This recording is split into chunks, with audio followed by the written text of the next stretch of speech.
Wander Wealthy Podcast, episode 113. What is up, my loves? Welcome back to another episode of the Wander Wealthy Podcast. My name is Tess. I'm the host, and you guys, I promise the interviews are coming back, but we have another solo show this week, and I'm going to take it down from the woo, and we're going to get into some tangible, practical tips. And just a little bit of more of like a learning lesson today, because I've been thinking a lot lately about this topic, and I wanted to share some tips, tricks, ideas, thoughts, and more so just something for you to take and start applying into your life while you're still working on money mindset and making more money and implementing a system that works for you in your business.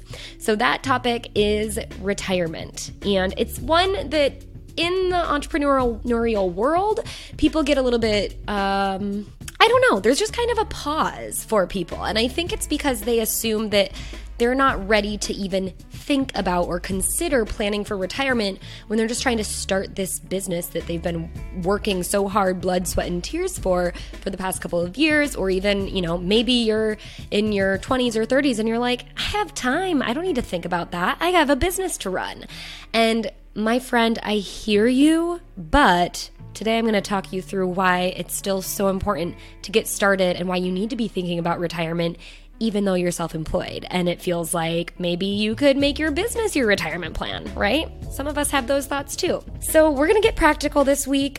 I'm trying to make it as digestible as possible, this information. And if you have questions about this topic or you want to discuss it more, I do invite you to join our Wealthy Entrepreneur Facebook group. Go to wanderwealthy.com/TWE, short for the Wealthy Entrepreneur Group. So TWE group. I will also link it up in the show notes of this episode, which you can get at by clicking on the link in the description of the episode or going to wanderwealthypodcast.com/podcast/episode 113. There's going to be a lot of references to other materials that I have written, as well as my investing course, which I think is really helpful if you are kind of thinking about planning on retiring someday, which I feel like maybe all of us are. And you want to get confident and comfortable with the idea of investing for your retirement, which, my dear, we all need to be considering investing, not just socking away money in a savings account, because there's a thing called inflation and it will eat you alive when you are 60 years old. So there's going to be that. And then there's also going to be some references to some awesome platforms that I personally use and love that you may be interested in getting yourself set up on. So make sure you use the show notes for any questions or references that I start speaking about, and get inside the Wealthy Entrepreneur group so you can continue this conversation and ask all the questions that might come up after you listen to this episode. By the way, if you're listening and you're on your phone and you want to take a screenshot to share this episode, you know how important it is to have this retirement conversation for the entrepreneurs, online coaches, online service-based businesses out there. Go ahead and screenshot this and share it on Instagram, and make sure you tag me at Tess_Wicks. Let me know what you thought of this episode. I'd love to hear from you. Okay, let's talk about this retirement topic. Why is retirement such an important thing to consider? Especially if you're running your own business and you're thinking, I don't plan to retire. I want to do this for the rest of my life. Well, as the actuary of the group, I'm going to have to bring the reality to us. Although, let's keep an abundance perspective on this world and plan on never getting sick or disabled or having to take care of anyone else who might be sick or disabled. But to bring practicality into the equation, we need to plan for the unexpected. And although you might love to work for the rest of your life and continue to make passive income through the investments you made by putting a lot of time and energy and effort and smarts into your business or businesses, whatever you end up doing, there is also the possibility that the world's going to change. Your business might not pan out. Things happen. You might get disabled and not be able to contribute to businesses in the way that you've been able to do over the past couple of years. And we need to at least have a plan. Yes, there's insurance, and insurance is good, but I would rather use my hard-earned cash today, shove it into a fund, and basically self-insure for the future of my life. Now, the benefit of ending up not ever being disabled or having to stop working is you're just going to have more money to either give away, spend on yourself, live luxuriously and scale back your work if you want to, or give to charities or to your children or to literally anybody you feel you would like to give it to. And that's the benefit of deciding, you know what, maybe retirement isn't in the cards for me, but I'm going to plan as if I don't have a choice of what's going to happen 10, 20, 30, 40, 50 years from now. So I'm going to make it a plan to save for whatever that might be. And if I don't end up actually needing the money, I get to do whatever I want with it. However, you can also know that you're going to be in a secure place and you're not going to have to make any sort of compromising decisions when you are 50, 60, and God forbid something bad does happen to you or a family member and you have to take that upon yourself to support them. So retirement is super important in that way, to start thinking realistically about the world.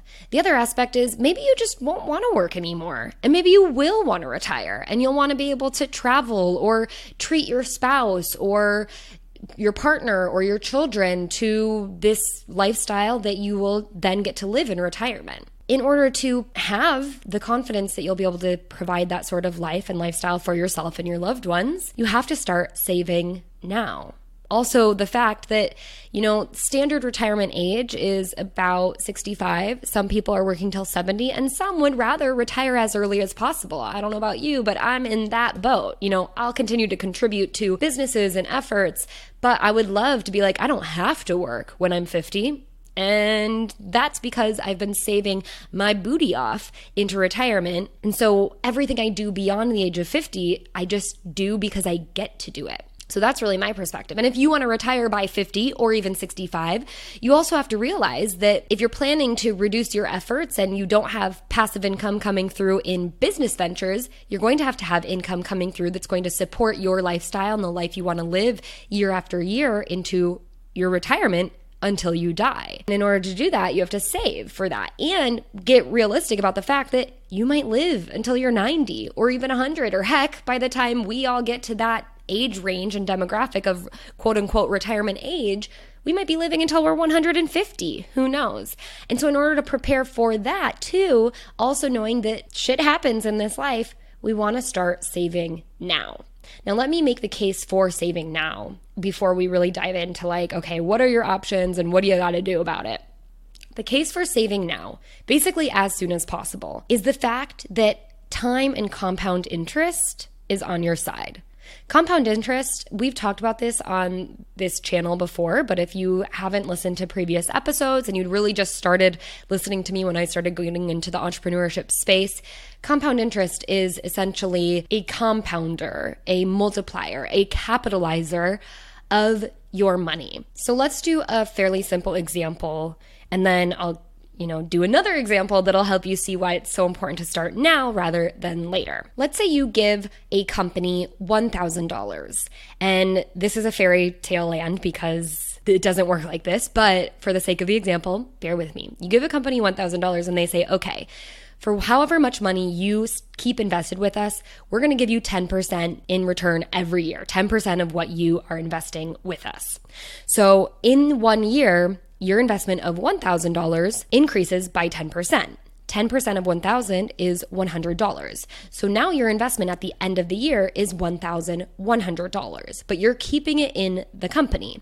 So your new baseline investment is $1,100 because you earned an extra $100 over the year. Now, the next year, you earn another 10% of interest, but it's on that $1,100. 10% of that is $110. So that gets added to your $1,100. So now you have $1,210. That is your new baseline going into year 3. In year 3, they give you another 10% interest, or what in the investment world, they might consider a rate of return. And your $1,210, 10% of that is $121 gets added on top, and now you have $1,331. I believe my math is right, but you can check me on it. That is compound interest, that 10% every year growing and adding on top of that baseline. And now your baseline that started as $1,000 is now $1,300 something dollars. And it just continues to grow and grow and grow. By the way, you haven't done a thing. You made that initial investment and it continues to grow and grow and grow. In retirement, if you are paying and contributing into a retirement plan, you're probably contributing fairly regularly. So first you have 1,000 that grows and grows and grows, but then you contribute another 1,000 and that grows and grows and grows, and so on and so forth. By not doing a thing, you're getting money on top of your money. Your interest is adding interest on top of what used to be interest and your baseline $1,000 investment. This is what we call in the investment world the magic of compound interest. Now, why is it important to capitalize on this interest early? Why is it important that you use something that you have far and beyond and more plentiful of than people that are older than you, which we call time? Why is it important that you use that? Well, here is a good example that I used in a blog post explaining compound interest. And I use an example of some of my favorite characters from the movie Clueless. Give me a shout out if you remember this movie. Cher and her best friend, Dion. So I talk about how they start investing, or they understand this idea of investing, and they do long-term investing. They're investing in retirement plans, and they're planning to invest until they are 65. Dion starts right out of grad school at the age of 25, and she invests $5,000 per year for 10 years. So until she is just before her 35th birthday, she's invested $5,000 per year, and in total $50,000 over this 10 years. Then she stops. Something happens. She gets distracted. She forgets about this whole thing. She stops investing. Cher, on the other hand, wasn't ready to start investing. She's, going through, maybe extended grad school or just living her best life, and then has a talk with Dion, and she's like, hey, I've been doing this investing thing. But then right as Dion stops, Cher decides to start. She invests $5,000 a year from the age of 35 until just before her 65th birthday. So Dion has $50,000 in the market, but she stopped right before Cher started. Cher invests $150,000 total between the ages of 35 and 65, or just about 65. So she's $150,000 in, starting 10 years after Dion. Now, they both earn, on average, over the long term, between the ages of, we'll call it 35 to 65, although Dion's been doing it since 25. Over those many years until they're both 65, they've earned, on average, 8% annually. Okay, so if we zoom out and we average up the ebbs and flows of the markets, on average, every single year, they earned about 8% in return. So their money has been growing. But what are the results? Well, Dion has invested a total of $50,000. And at age 65, because she stopped at 35 and went on living her life, she comes out with $787,000. On the other hand, Cher has invested $150,000 from age 35 to age 65, and when she retires, she has $611,000. So just because Dion invested 10 years earlier and capitalized on that time, and then totally stopped and invested 1/3 of what Cher invested, she still gets more money in retirement. She gets $175,000 more in retirement. How shook would you be if you were Cher? I mean, that is the truth behind what time and compound interest can do for you if you start as soon as possible. Now, even if you are in your 30s and you feel like you've been slow to this investment game or the money game in general, don't worry. The point is that you start sooner than later, so you can really capture those returns. Now, the other thing, I had a guest on, Erin Lowry, and she talked about her learnings of investing, especially as she was writing her book, Broke Millennial Takes on Investing. Highly recommend that book. And she talked about what you need to consider before you do start investing. And the one important thing she said was you need to make sure you have your safety net in place. That means an emergency fund before you go and invest all your money, because your money is going to be tied up in investments, especially in retirement. You need to be able to access your money. But she had a caveat, which was, if your employer offers you a matching contribution on your investment, you should absolutely take advantage of that. The problem is when you are self-employed, you don't have this benefit. So yes, you want to have an emergency fund. You need to make sure that you have your safety net in place, especially as a self-employed individual. But also do not discount the power of setting even just a small amount of money aside into an investment account for retirement so that you can take care of yourself in the long term. Because we do not have necessarily the benefits that traditionally employed people have, which are these matching contributions that their employers are providing them. Or even just that vehicle to get started with investing before you really feel like you're truly ready. It's time to take your future into your own hands, especially as a self-employed person, and we can do it together and we can start today. Okay, so you know the importance of planning for retirement, of investing for retirement, of capturing compound interest and capturing time. And the last thing I have to say is you cannot put money into a savings account and save your way to a solid retirement plan. You have to leverage investing. The reason is because you have to be willing to take greater risk over this long-term timeline so you can reap the rewards. Savings accounts, especially these days with about a 2% interest rate that we're getting on an annual, is not going to be enough to keep up with this thing called inflation. If you've ever wondered why movie tickets have gotten more and more expensive as we aged, that's called inflation. It happens on every single consumer thing that you purchase, every single real estate transaction, every single piece of food that you buy. Prices increase over time because economies get wealthier and wealthier. And thus, the things that you buy today with $5, you're not going to be able to buy 30 years from now with $5. So your money needs to grow, and it needs to grow with inflation, if not more than inflation. And the only way to do that at this given point in time, considering the fact that our savings accounts are not giving us 8% return anymore like they did in the early 90s, we need to capitalize on using investment returns and getting invested in the stock and bond market. Okay, so if you're still with me, thank you for hanging on there. Let's talk about the various accounts that are retirement accounts that are available to you as a self-employed individual. Now, before I dive into this, I just want you to know, I get how scary investing can be. I have been in your shoes and I have worked with so many clients to help them feel like they finally understand what investing is, to give them the confidence and clarity on how to pursue these investments and get invested for sometimes the first time, and help them feel good about the plan that they've set up for themselves to invest over the long term for that elusive retirement time, knowing how important it is, but also feeling so intimidated and overwhelmed with all the, gurus out there that are telling them what to do, and just basically living in analysis paralysis. If you want confidence, if you want to feel in control, and this is scary, but it is so necessary, and I'm ready to take that next step, then I can help with that. I have a great investing course, and I'm going to tell you more about it at the end of this episode. So stay tuned, because even if you are investing in retirement accounts and doing long-term investing, you still need to know what to look out for. You need to feel confident in your investments, because that is going to help you thrive through the ups and downs of this long journey that we have ahead of us. Okay? So let's dig into these various accounts. The first one that is going to be important for anybody, no matter where you're at in your business, where you're at in your investing journey, is to make sure that you have a Roth or a traditional IRA.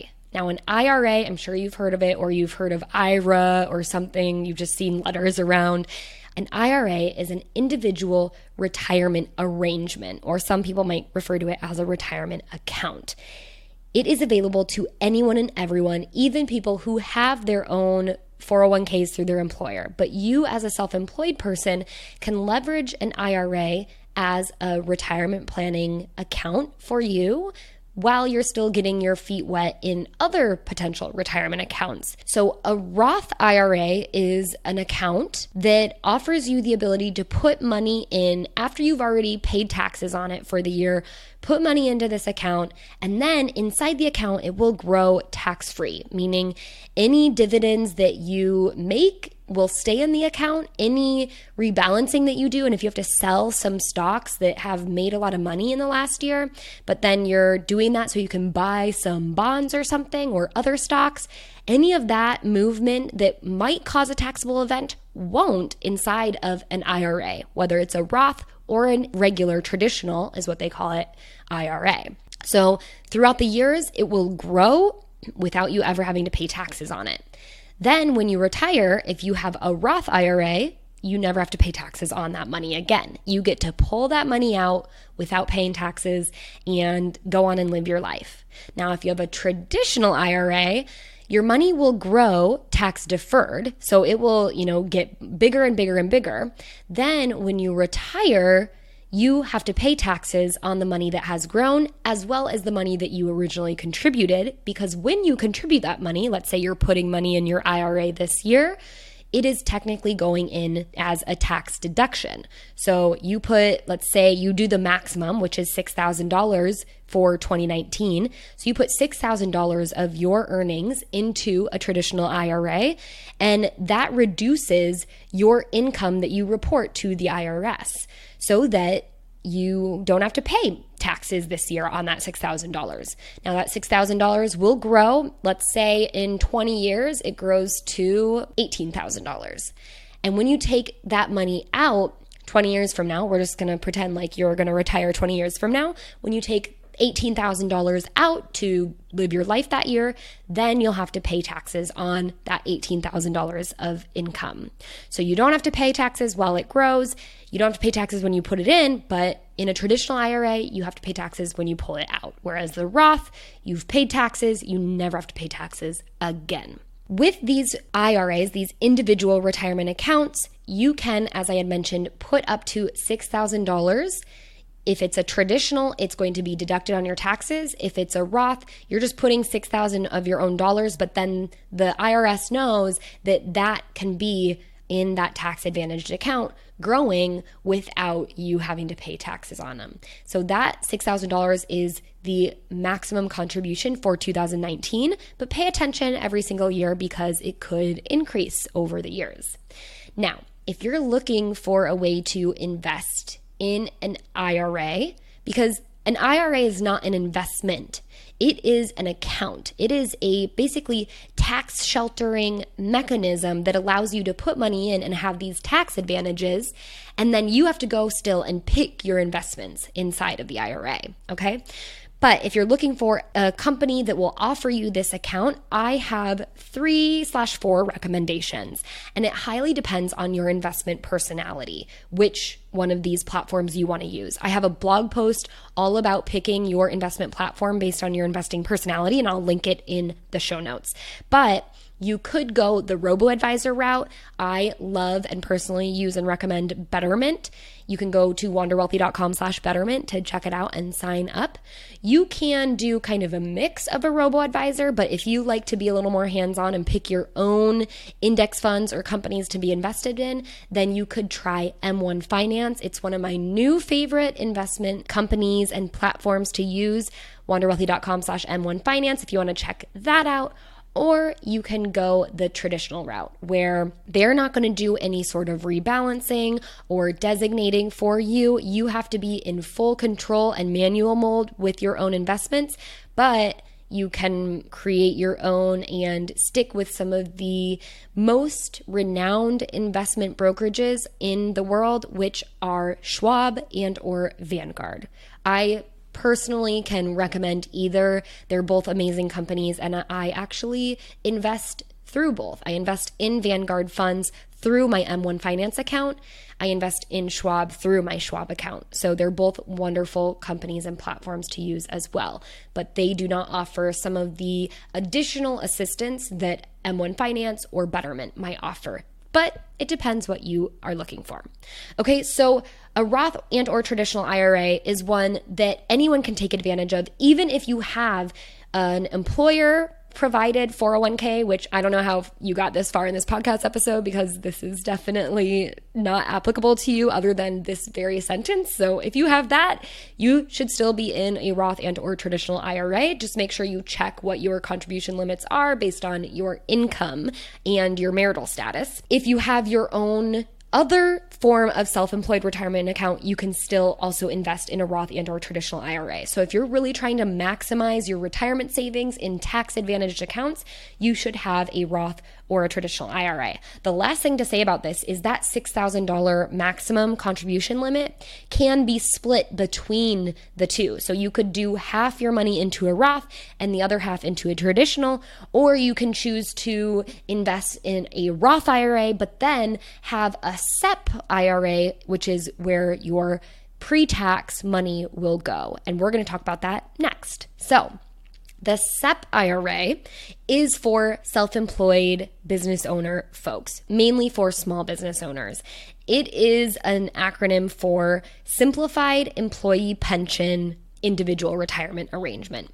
So SEP IRA is another form of a tax-advantaged account, but is specific for generally smaller business owners.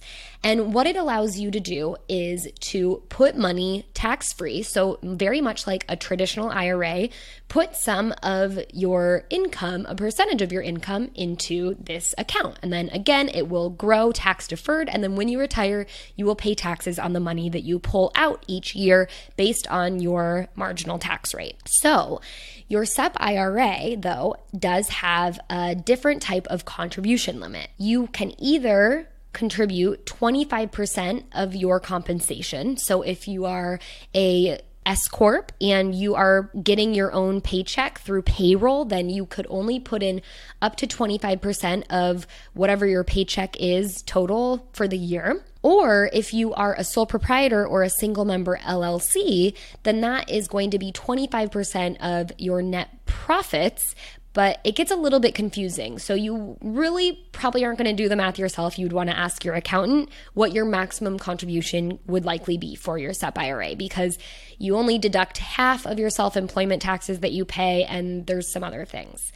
So 25% though, you can kind of think of it as 25% of your overall profits from the year. Now, the other maximum, because you just can't do like 25% of your $1 million paycheck, because that would be a lot of money. You can only put up to $56,000. So it's the lesser of 25% of your compensation, or $56,000. Now, keep in mind, in order to get to that $56,000 mark, you'd have to be paying yourself or have profits of $224,000 a year. And that can be pretty difficult for those who are self-employed, especially if you are your own business owner and you haven't built up a multi-million-dollar business. So that is something to keep in mind, especially if you're not profiting that amount of money. Even so, if you wanted to be able to contribute $19,000, which is what you would get comparably in a 401k through an employer, you'd still have to be paying yourself around $76,000, maybe more close to $80,000 per year. And if your business isn't making that in terms of being able to pay yourself that and essentially profiting that, then you're not going to be able to contribute as much as you would if you were in a 401k through an employer, or you wanted to set up a solo 401k, which we'll talk about in a little bit. So that's just something to remember. But if you just want to be able to put more money than that $6,000 maximum contribution that is happening with an individual retirement arrangement, like a Roth or traditional IRA, then a SEP IRA might be a good choice. Now, if you have employees, though, it's really important to know that if you do have a SEP IRA and then you have employees on payroll that you're paying taxes for, you are required to put a percentage of money into your employees' accounts as well. So a SEP IRA is entirely what is known as a profit sharing plan, meaning as the employee of your own company, you're not making deferred contributions. Your company is putting money away on your behalf. So you as the owner and as the operator of your business, you can only put 25% of your compensation. You also have to put, I think, up to the same percentage that you put for yourself, you have to put for your employee. That doesn't mean, let's say you're putting $19,000 away for yourself because you make $76,000 in a paycheck each year. That doesn't mean you have to put $19,000 for your employee, but you still have to put 25% if you're maxing that out for yourself. If instead you only are putting 10% of your compensation, then you would have to put 10% for your employees. So that's really important to know because you have to do that for everyone, and it's not elective on your employee's part. It's on you. You have to put that in for them, okay? But if you are a sole proprietor or a single member LLC, or you're just the only person that gets a paycheck through an S Corp, then a SEP IRA can be a good decision if you are, making a significant amount of money, or you're not really totally concerned with putting a ton of money away for retirement quite yet because you just don't even feel like you're there yet. I'm going to talk about this in a little bit because I personally have a SEP IRA, but I've been considering potentially switching to a solo 401k because I'm not profiting a ton of money in terms of what I'm paying myself because I don't need as much to live on. But I'm going to talk about that in a second. Last thing on the SEP IRA is the 4 platforms that I mentioned for the traditional IRA also offer SEP IRAs. So that's a really good thing to know, is that if you want to go full robo-advisor, you can have a SEP IRA through them. You can do it through M1 Finance, or pretty much any brokerage account, online broker offers SEP IRAs. So go on and find your favorite platform. Okay, the next type of retirement account offered to small businesses and especially for self-employed folk would be a simple IRA. I'm not going to do the digging on finding out what simple stands for, and I don't necessarily recommend simples because they can create a little bit more paperwork, and if you're using a simple, you might as well use a SEP or a solo 401k. But a simple can be a good option if you are a small business owner and you do have employees and you want to make some contributions for them. So a simple has a lower maximum contribution amount of $13,000 in 2019. Of course, that could always change. And your employees can contribute to their simple IRA plan. So it's like you're providing them with a retirement plan. They can contribute through salary deferrals, but you also do have to contribute on their behalf as well. And you have 2 options. You can do what a lot of 401k providers will do if you are a traditionally employed person, or if you've been traditionally employed in the past, you probably know about matching contributions. So your employer probably would say, okay, we'll contribute up to 5%. We'll do 100% of your dollar amount if you contribute up to 5% of your salary. So similar to that, you can do that through a SEP, and you have to do at least 3% for those who are choosing to contribute to their plan. So if they contribute up to 3% of their salary into their simple IRA, you have to match it dollar for dollar up to 3%. And so whoever does decide to contribute, you will match however much until that 3%, or you have to just contribute 2% of everyone's compensation across the board, whether they decide to contribute on their behalf or not. So hopefully this makes sense. Again, I can always reiterate if you do need some clarification inside the Wealthy Entrepreneur Facebook group. But hopefully you're taking notes and it does make sense to you.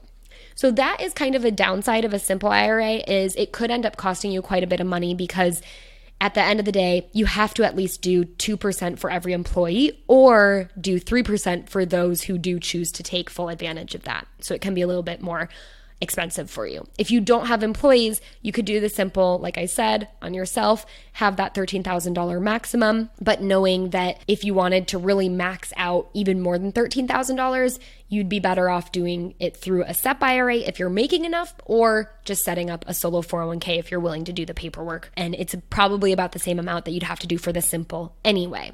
Also, my favorite platforms don't offer simple IRAs because they do require a little bit more paperwork. So you would have to go through Schwab or Vanguard or any other kind of traditional discount brokerage out there. Whereas with a SEP IRA or a traditional or Roth IRA, you can do those through a robo-advisor like Betterment, or a semi-robo-advisor like M1 Finance, or through the traditional brokers. Moving on to the last one that I would probably say is good for self-employed people is the solo 401k, also known as the individual 401k and or the self-employed 401k. The 401k for a self-employed person is specifically for people who are self-employed. If you have employees, you cannot have a solo 401k. But if you don't, and you're like me, you might consider setting this up. It does require a little bit more paperwork and filing with the IRS, especially if you have a certain threshold. I believe it's $250,000 in the account. But if you're not quite there yet, you might, have some leeway for a little bit. But if you also have an accountant, they can help you with this paperwork. A lot of people have strayed away from solo 401ks and gone to SEP IRAs because SEP IRAs are super easy to set up. Like I said, you can just set them up through a robo-advisor or M1 Finance or through Schwab or Vanguard super easily, just like you would with a traditional or Roth IRA. Solo 401ks aren't as easy. And so you really can only set them up through those online widely known brokers like Schwab, Vanguard, or, some of the other ones that are out there. I really only like to recommend Schwab or Vanguard.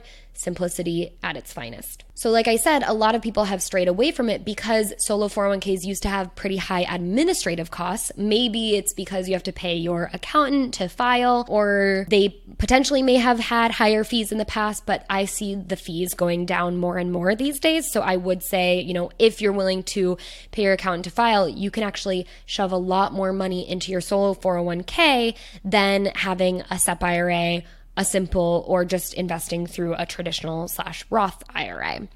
And here is why.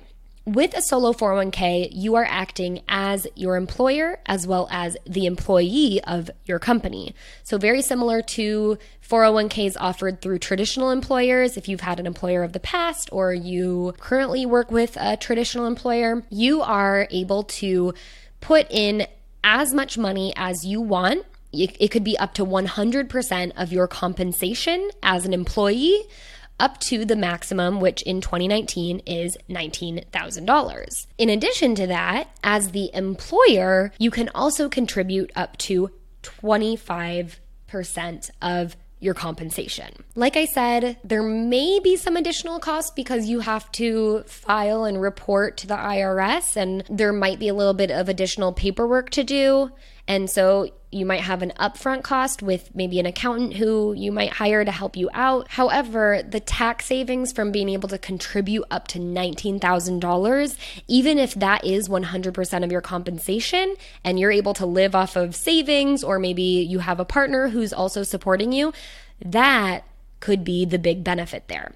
So the reason I really wanted to touch on this is because it's something that I've been asking around and really trying to figure out, because I am obsessed with saving for retirement and getting full tax advantage benefits. And I've been a little bit of frustrated in terms of how much I've been able to set aside in my SEP IRA. I really do my best to max out my Roth IRA, so my individual retirement account. And then on top of that, I save into a SEP IRA. However, my business has ebbed and flowed over the years as it's been growing and changing and pivoting. And the profit that I actually get in the bottom line, because my business also pays for my condo now full time, since my condo I rent out full time, my business profit isn't $76,000. I would love that, but for the most part, my business pays for a lot of personal expenses because they are business expenses. And then the money that flows to me in profit is enough for me to live on, but also not enough for me to be able to really maximize that retirement savings if I go with the SEP IRA, because I can only put 25% of that compensation. So as an example, and this is just like easy example that I can explain, is let's say my business ends up being profitable at $20,000 for the year. And since I'm a single member LLC, I really have to rely on my profit and then subtract half of self-employment tax, and there's some other things that my accountant helps me identify. But let's say $20,000 is what I get. So I can only contribute up to 25% of that, which is $5,000. For some folks, that's a lot of money, but I see that $19,000 maximum from a 401k, a solo 401k, and I want that. I may not put 19,000, but let's say I want to at least do 10,000. And the only reason I would be able to do this is because first and foremost, I have savings from previous years of business that I can live off of, especially because I just haven't been able to contribute as much as I would like to into a retirement account. So I have some savings that I can live off of that helps fund my lifestyle, but also because of my unique living situation right now. I live part-time in Italy, and so my fiance, who I moved in with, he covers the rent because we haven't moved from the place that he's been living for the past 5 years. He also covers most of the utility bills. So anything that I contribute, I'm contributing on kind of a lifestyle basis of what I want to pay for. And for the most part, a lot of the money that I have saved can cover that, or, a portion of my profits that I end up getting from my business can cover that. And then if I am in the States, I'm usually living at my parents' house because my condo in Chicago is being rented out. So all of my old living expenses on the personal side are now actually business expenses, which also makes my business seem less profitable, although my business is covering those pretty big costs.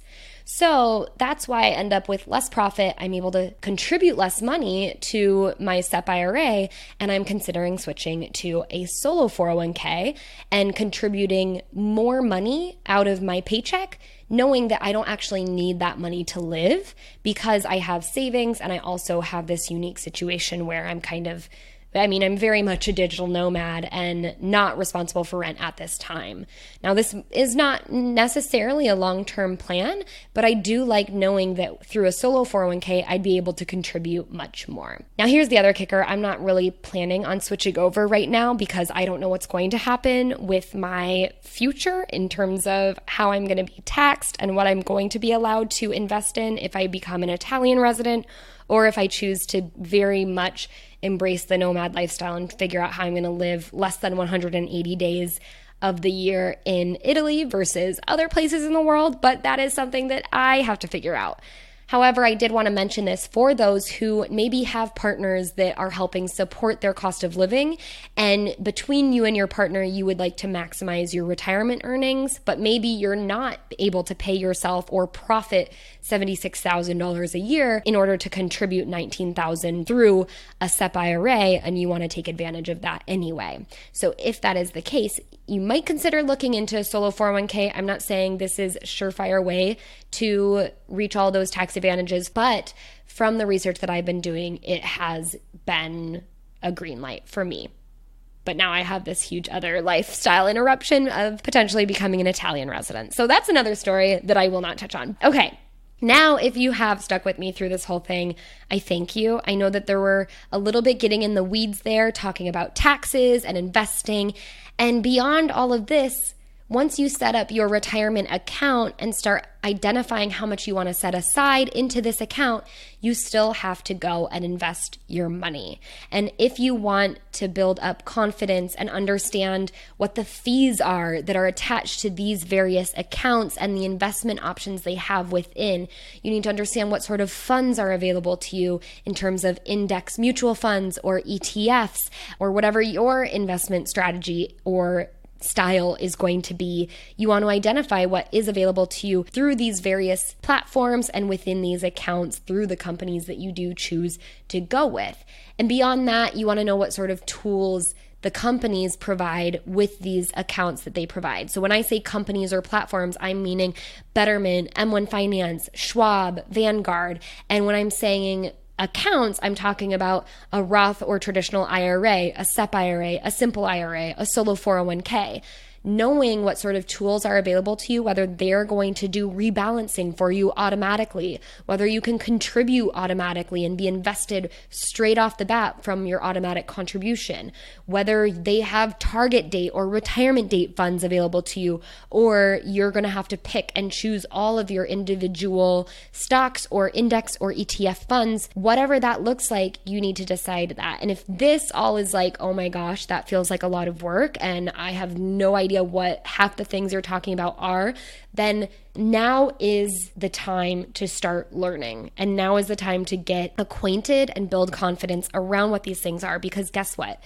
Retirement is inevitable. Saving for retirement is important.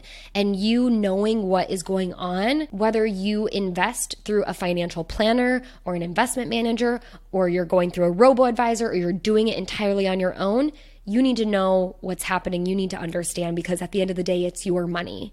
So if you want to gain confidence and clarity around the investment world, if you want to get educated about it, but also build up a strategy that is personalized to you and what you want out of your money, then you have to get inside of the investment program. My investment program is a program that has 6 learning modules that walks you step by step. It is for beginners, it is for intermediate, it can even be for those advanced investors who just want to get clarity about investing and build out a strategy that they can feel confident in.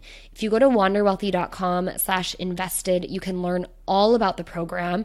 If you want a little taste test and a crash course, you can sign up for my 10-day email boot camp by going to wanderwealthy.com/invest. Again, every single link that I'm mentioning in this podcast episode will be on the show notes of this episode. You can find those by going to wanderwealthypodcast.com/podcast/episode 113. But if you're on the edge, if you're knowing that investing and saving for retirement is important, but you just don't know how to get started, you don't know what strategy to take, you don't know what company or platform to go with and what account to use, then go inside the Invested program and get ready to feel that confidence and fall in love with investing and know that you can do it and you got it for yourself. And even if you're working with a professional, then you at least have the peace of mind that you know what they're doing and you can ask them questions knowing that you have that knowledge and the data to back it up, to know what a management expense ratio actually means. That's what I want for you. So all those self-employed people out there, all you online service-based entrepreneurs, I want you to have a luscious and big retirement account, even if you don't think you're going to retire, so you can do other good things in the world when you hit 65, or pass that money along, or give back, or live a lavish lifestyle. And you have to do that by getting started today. So why not get educated and then start taking the right steps in the right direction through action, and do that today by getting into the Invested program. Again, wanderwealthy.com/invested is where you're going to find that. All right, my friends, you guys have stuck with me, and this was a long episode, but a good one. And it was stock full of so much information. So re-listen to it. Let's have a discussion in The Wealthy Entrepreneur. If you have questions, reach out. Let's talk about it. Thank you for being with us today. All right. Until next time, I hope you wonder wealthy.